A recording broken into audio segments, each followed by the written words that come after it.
The desktop is what you will see first each time you log into Windows. There are two parts to the desktop. Firstly, there is the large space that occupies most of the screen. This usually contains icons that open some programs. This is also where your programs will appear once you have opened them. Secondly, the taskbar is located at the bottom of the page. This strip contains several parts, so we'll look at it in more detail.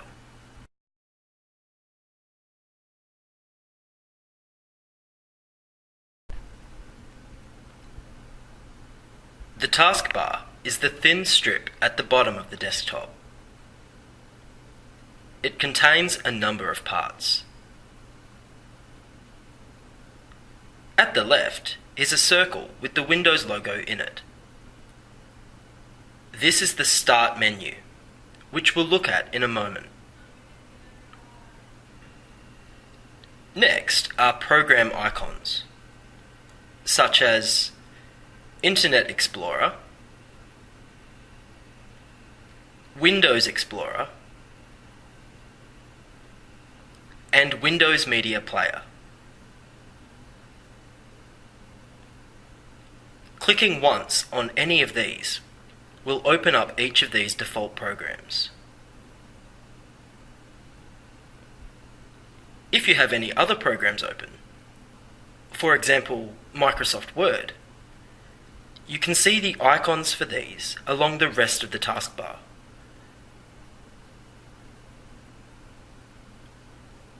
At the right-hand side of the taskbar are administrative icons for your computer. This icon here shows if you are connected to the internet.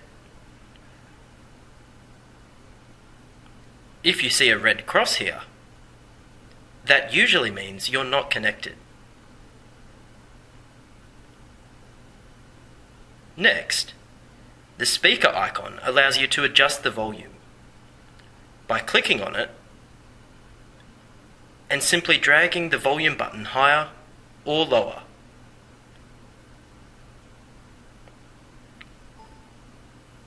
If you click on the time and date, this will show a calendar and a clock, and you can reset these if you need to by clicking on the Change Date and Time Settings button and then following the prompts.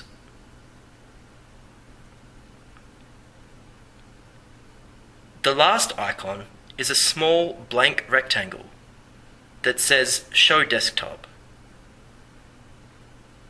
Clicking on this will take you back to your desktop, no matter how many programs you have open.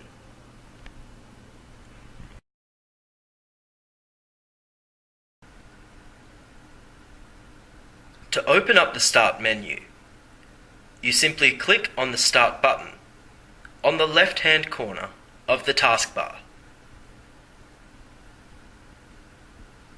This is the Start menu.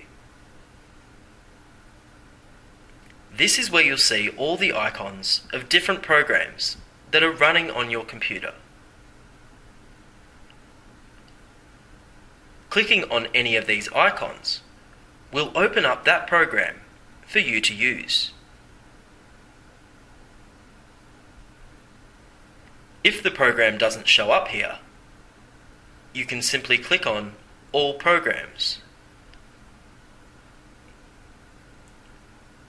This will open up a list of all the programs on the computer.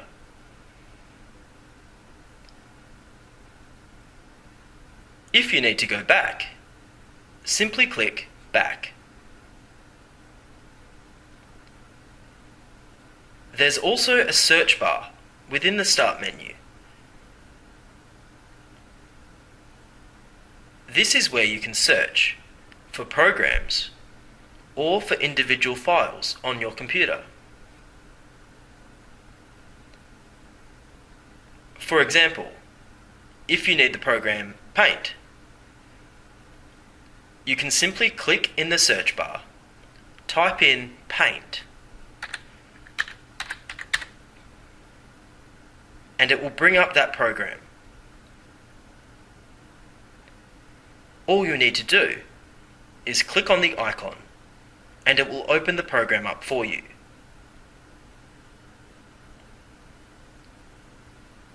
You can go back to an empty search bar by using the backspace key on your keyboard to get rid of this word.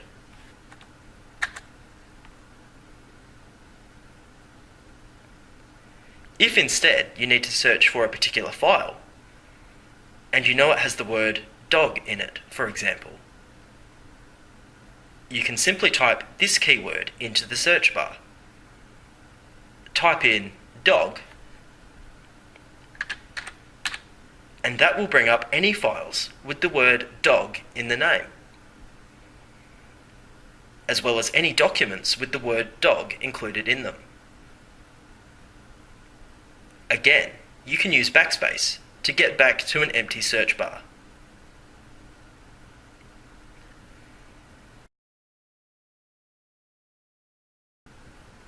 At the right-hand side of the Start menu are a number of important icons. Some of these include Computer, which is where you can access your hard drive, as well as any CDs, DVDs, and USBs. Control Panel, which is where you can view and modify your computer's settings.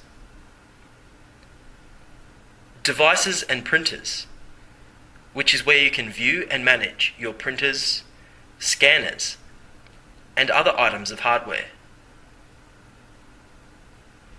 And the Help and Support tab, which will give you help in troubleshooting any problems on your computer.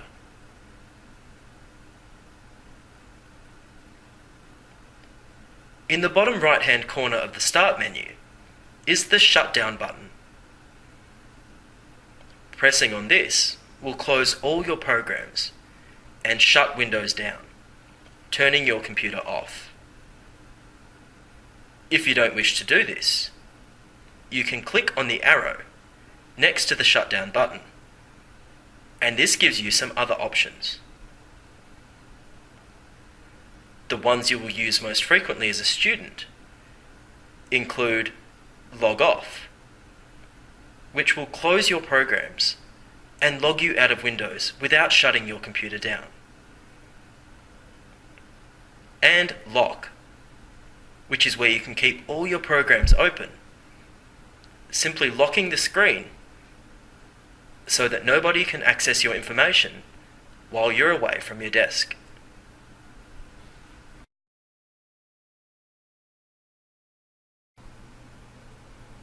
While we're in the Start menu, we can click on Computer to open up a program called Windows Explorer. Windows Explorer allows you to browse all the information and files that are stored on your computer.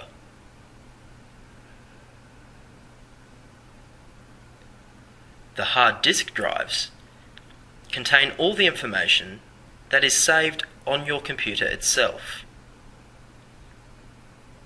while the devices with removable storage contain information that can then be removed and transported to a different computer.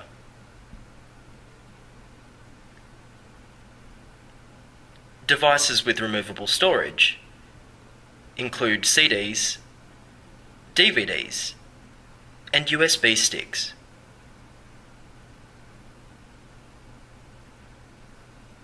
We can close this window by clicking on the X at the top right-hand corner.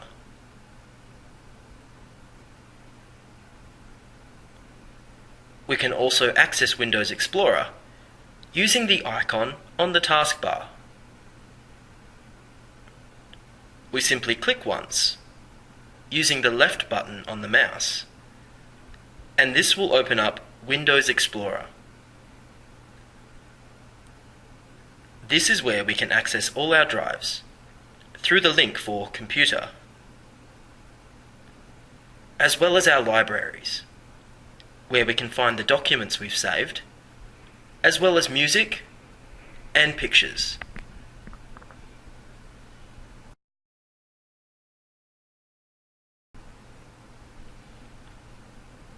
Next, let's look at how to log on to the internet. You can access the World Wide Web by using programs known as web browsers. There are several different types of browsers. These include Internet Explorer, Mozilla Firefox, Google Chrome, and Safari.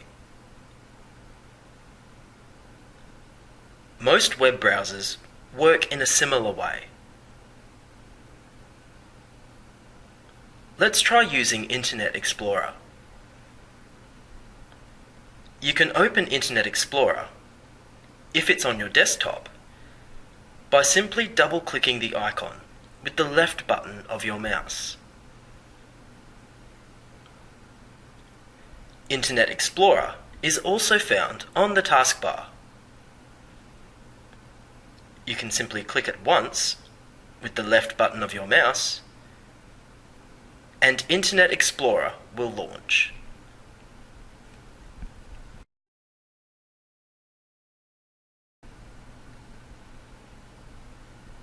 Once Internet Explorer launches, you'll be taken through to what's called a home page.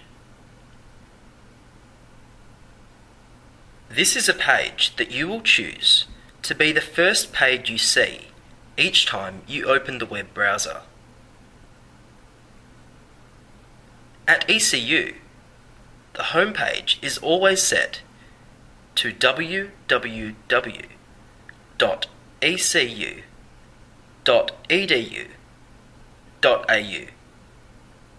which is the web address for ECU's website. On your home computer, you can change your homepage to whatever you'd like. Perhaps a news website, your email account, or any other page that you go to frequently. You can do this simply by clicking on the arrow next to the home icon here and following the prompts.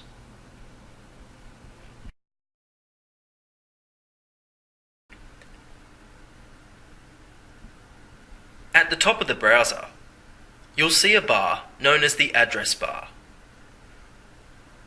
This is where you can type the web address of any website and then be taken directly to that site.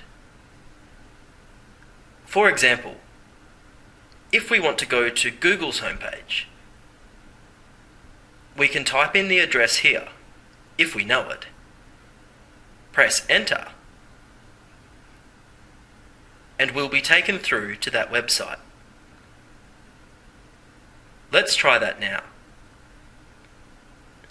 We can click once here and delete the current address using the backspace key on our keyboard. We can then type in the address for Google's homepage, www.google.com, and then press enter on our keyboard. This takes us through to the homepage for Google, which is a well-known search engine.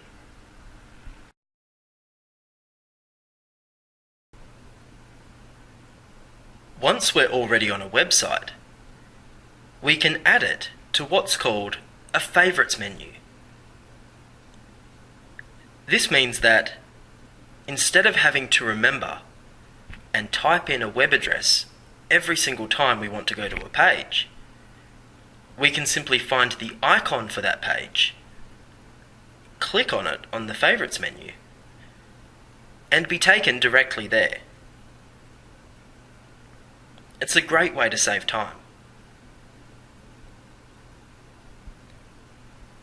Let's try adding Google to our favourites menu.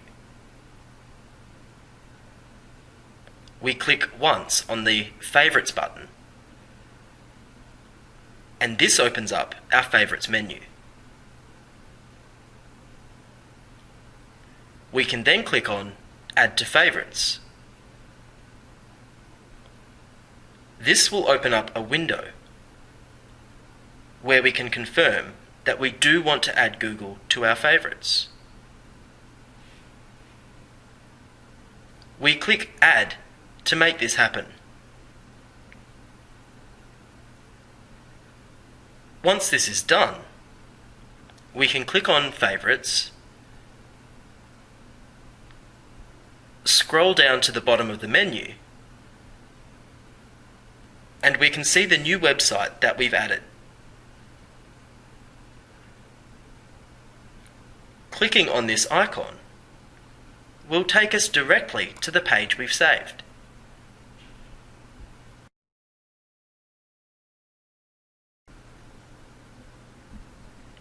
If we're on another website and we'd like to return to our home page, we can simply click on the Home icon, located along the top of the web browser. Clicking once on this icon will return us back to our home page. If we then decide that we'd like to go back to a website we've saved as a favourite, we can return back up to our Favourites menu, click on the link for Favourites, choose the website that we'd like to go to, and click on it to return to that page.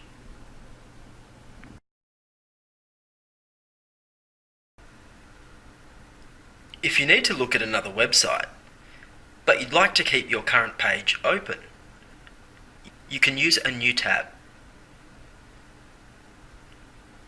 Simply click here, and a new browser tab will open up.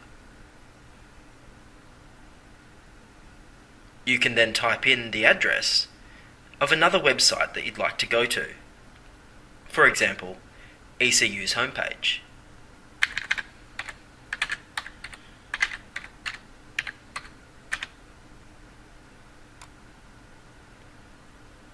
If you'd like to return to the page you were on before,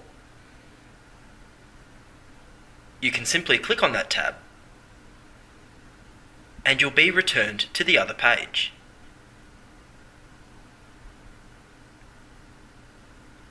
You can alternate between tabs as many times as you like, and you can have several tabs open at once.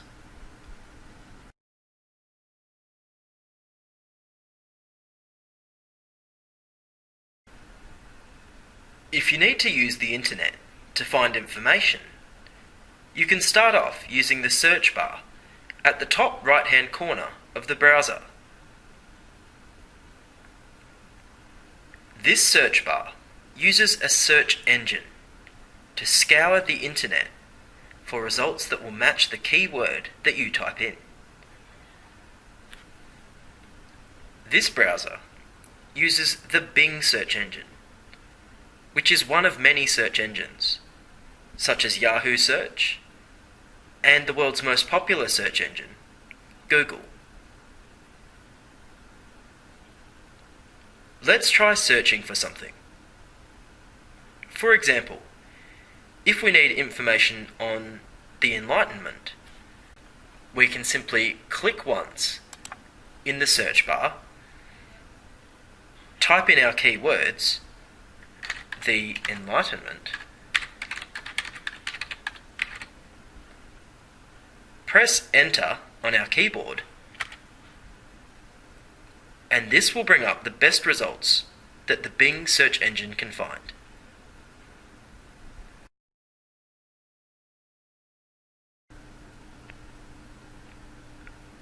Google is the world's most frequently used search engine. If we type in www.google, google.com in our address bar and press Enter, this will bring us to the home page for the Google search engine. You can search information through Google in the same way that you use the search bar. If we use our keywords from the previous example, we can type in the Enlightenment, press Enter, and it will give us these results. With Google, you can search not only web pages, but also images, maps, videos through YouTube, current news and information, and much more.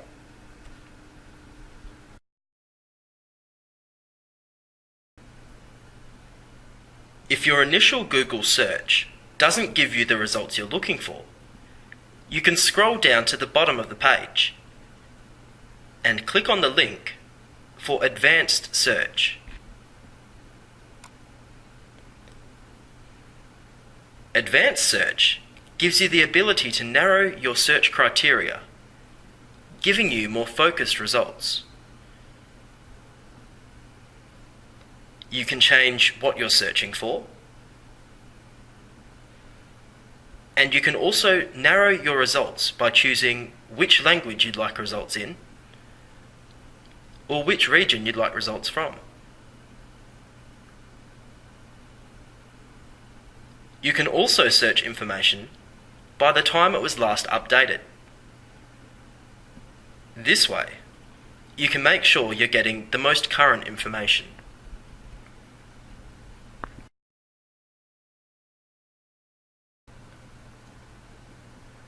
Another useful resource that Google offers is Google Scholar. You can access this by clicking on the More tab at the top of the page. On the drop-down menu, select Even More.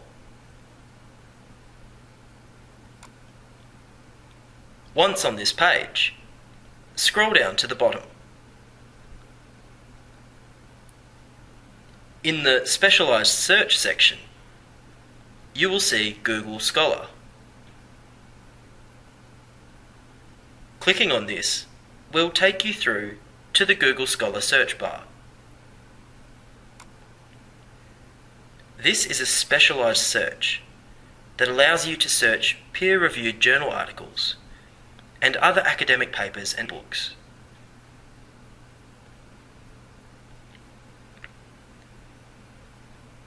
This can be a useful resource for your assignments.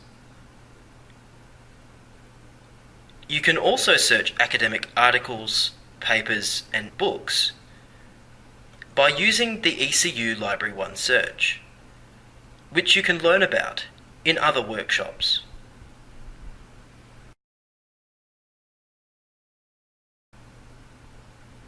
Next, let's look at how to locate and use Microsoft Office programs.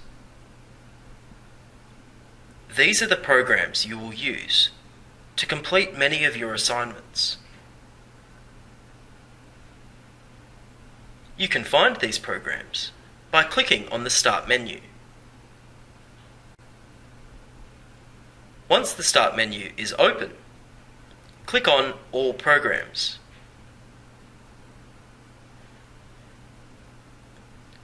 Once the All Programs list has loaded, scroll down to the folder called Microsoft Office.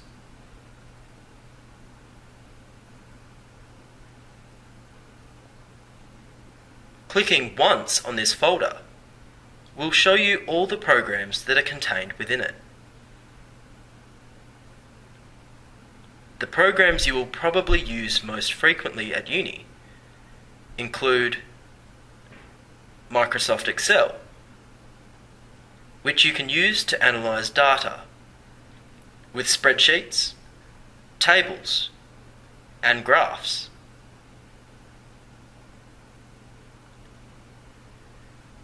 Microsoft PowerPoint, which you can use to create slideshows for presentations, and Microsoft Word, where you can write up your assignments and your essays.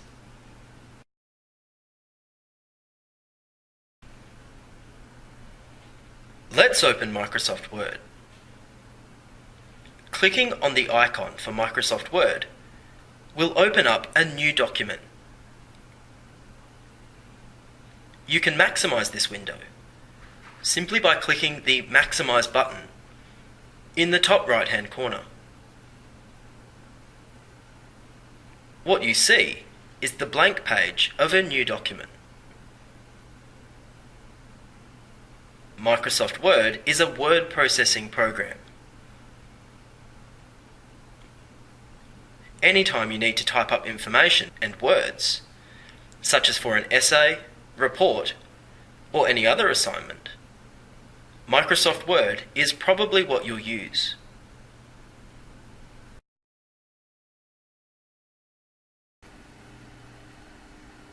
When you start typing in Microsoft Word, simply click once to make this blinking cursor appear. The words you type will appear from this point. You can type using the keys on your keyboard. For example, to type the word "the", you hit the keys T, H, E, and you've typed the word. To create a space, simply press the space bar once. The space bar is the long, skinny blank key on your keyboard.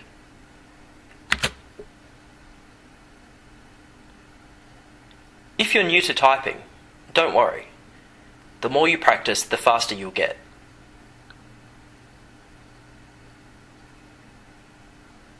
Let's try writing a whole sentence. For example, the quick brown fox jumps over the lazy dog. Let's try doing that now.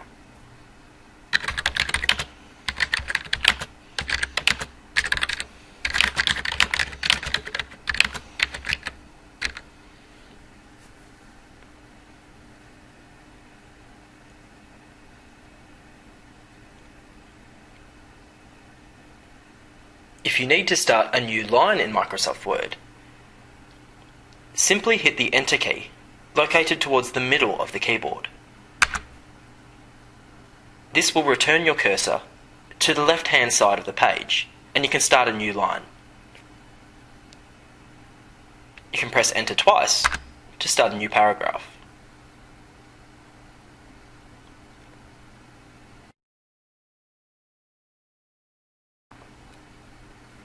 If you need to create a capital letter, you can hold the Shift key located just underneath the Enter key, and while holding the Shift key, press the letter key that you'd like to capitalize.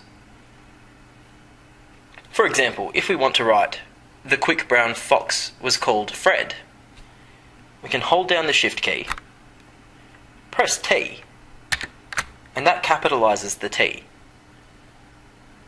We can then write the rest of the sentence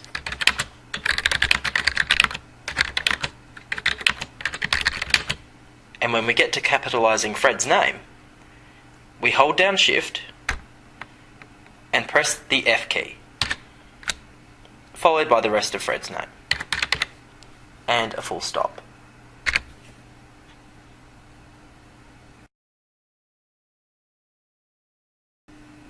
Next, let's look at how to format text using Microsoft Word. To select the text that you'd like to format, click once using the left button on your mouse. This brings the cursor back. Once you've done this, click the left button again, but hold it down, and then drag it over the text you'd like to format.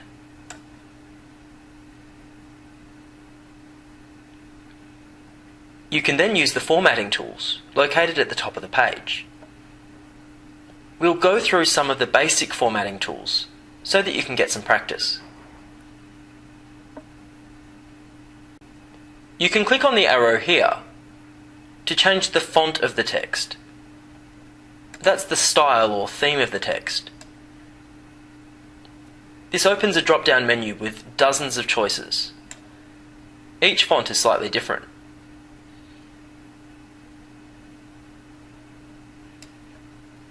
At university, you'll usually use a conservative font, such as Times New Roman.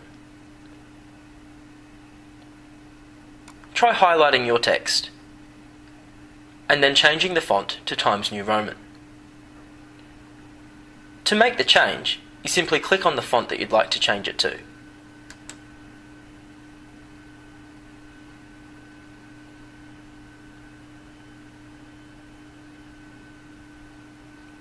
Once you've changed the font, you can also change the size of the text using this arrow here. Clicking here opens up another drop-down menu with several different choices.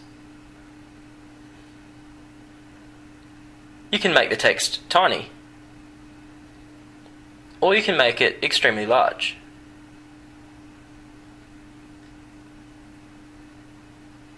At university level, it's a good idea to work with size 12.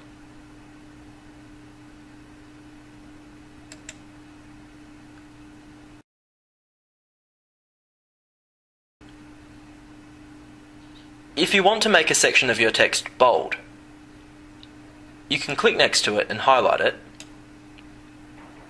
and then move up to the formatting tools. Clicking on this B will turn your text bold. Let's try that now.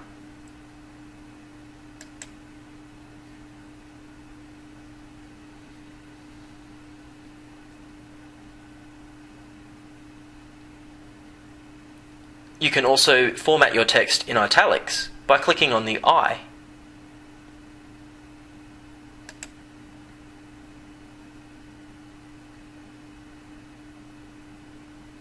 And you can underline the text by clicking on the U.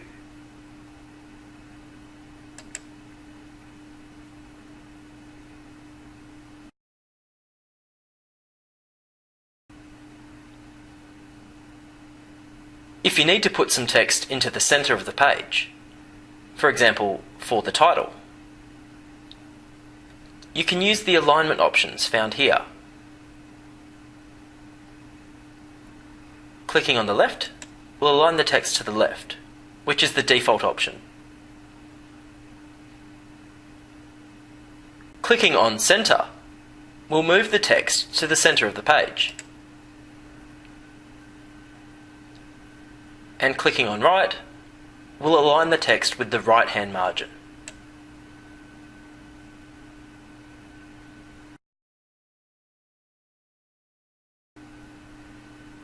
If you want to, you can also change the color of the text. Clicking here on this arrow and choosing a color to change the highlighted text to.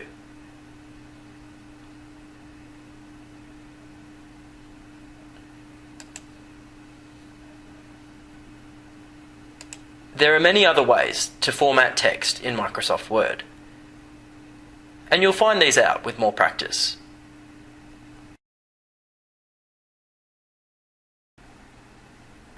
There are a few more basic skills that will help you when you start using Microsoft Word.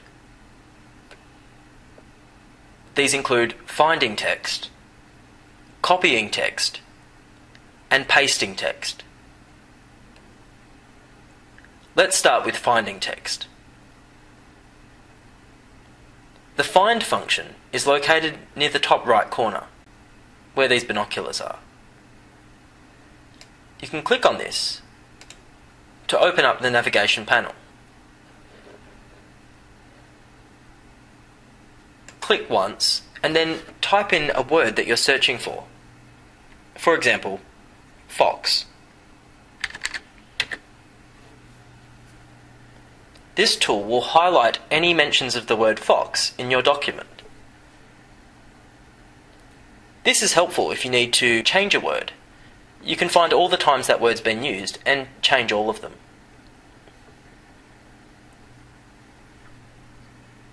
If we press the X here, that will close the navigation panel. You can also use the find function by using what's called a keyboard shortcut. This opens up the function without using your mouse. You can open up the find function by locating the control key on your keyboard. This is just below the shift key. Hold down the control key, and while that key is held down, press the F key. As you can see, this opens up the find function.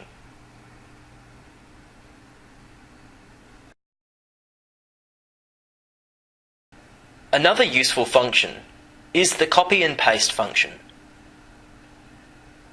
This is where you can highlight and copy text and then paste it somewhere else. Let's try by copying our first sentence. Click once, then click again, holding the left button down, and drag it across your text.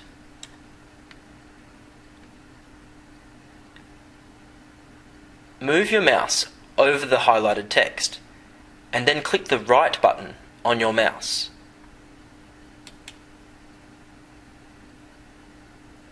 This opens up a menu. Select the second option, which is copy. That's copied the text to Microsoft Word's clipboard. Click once outside the selected area to remove the selection. Now press Enter once for a new line. Move your mouse to the start of this new line and click the right button of your mouse again.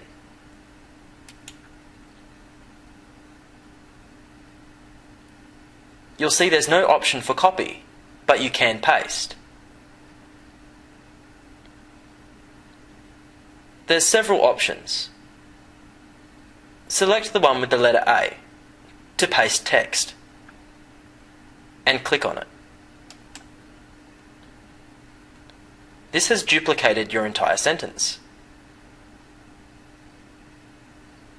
And you can repeat this as many times as you like.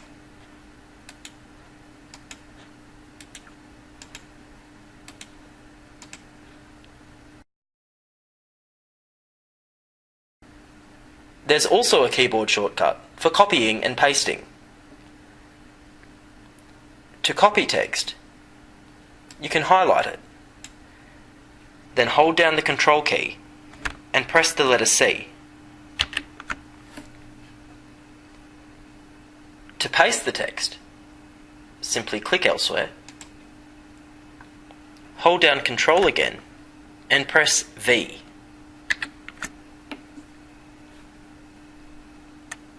Again, you can do this as many times as you need.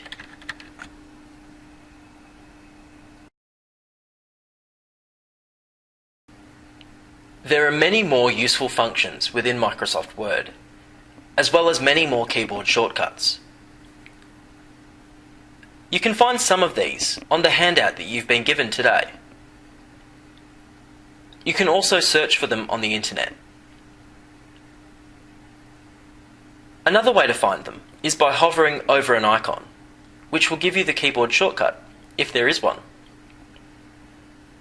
For example, let's try hovering over the B button. We know that by clicking on this, we can make text bold. But this tells us that we can also hold down Control and press B to make text bold without using the mouse. Italics and underline also have keyboard shortcuts. When you've finished using a document, or even if you're partway through, it's a good idea to save it. To save a document, you use the Save button up in the top left corner. The keyboard shortcut for save is holding down Control and pressing S. If you need to print the document, you can click on File, move down to the Print option here and click on it. And then click this Print button to print the document.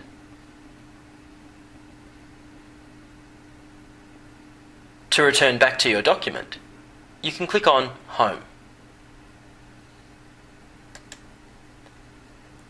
Once you're finished in Microsoft Word, you can close the document by clicking on the X in the top right hand corner.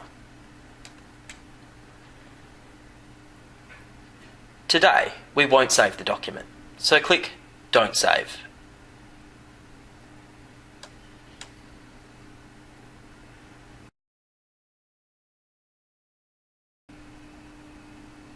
When you've finished using your computer, remember to log off.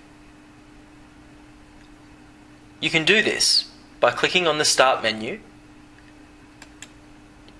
moving to the arrow next to the Shutdown button,